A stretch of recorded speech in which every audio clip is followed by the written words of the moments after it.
মাগরিব এসে আজকেরটা বাদ দাও, কালকে ফজর থেকে শুরু করি। এখন অনেকের জীবনে কালকের ফজর এখনো আসে নাই। কথা বলে না ঠিক না? বলে যে আগামী বছর থেকে শুরু করে দিব, আর নামাজ কাজা করবো না। এই যে সবে বরাত আসতেছে না, এমন নামাজ পড়বো, অনেক আছে সবে বরাতের রাত্রে 100 রাকাত নামাজ পড়ে ফজর আগে এসে ঘুমিয়ে যায়। আছে না? দেখবেন একটা ব্যান্ড গাড়ি নিয়ে খালি এই মসজিদ, যেমন ওই মসজিদ, মসজিদে দৌড়ায়। আচ্ছা, মসজিদের মধ্যে দৌড়ান অসুবিধা নাই, এই সময়টা মসজিদের মধ্যে যে কোনো একটা মসজিদের মধ্যে ইবাদত করলেও তো আল্লাহ কবুল করবে। কথা বলে না ঠিক না? আচ্ছা, মসজিদের মধ্যে না, বরং নফল ইবাদত নবী ঘরের ভিতরে করার জন্য বলেছেন।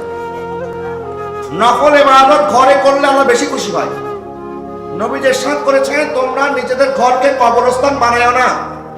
মানে কবরস্থানের মধ্যে যেমন নামাজ পড়া যায় না, কবরবাসী নামাজ পড়তে পারে না, তোমরা ঘরের মধ্যে নামাজ পড়ো, তোমার ঘরটা কবরস্থান বানায়ো না। কিন্তু অনেকে ঘরের মধ্যে আলমারি রাখবে, ড্রেসিং টেবিল রাখবে, সব লাগবে, নামাজের জায়গাটা লাগবে এটা বুঝে না। কথা বলে না ঠিক? তুমি একটা ফার্নিচার কমায় ফেলো না, বলো আমার ঘরে নামাজ পড়ার জায়গা নাই, একটা ফার্নিচার বের করে ফেলো ঘর থেকে। নামাজ তো এটা পড়তেই হবে তোমাকে।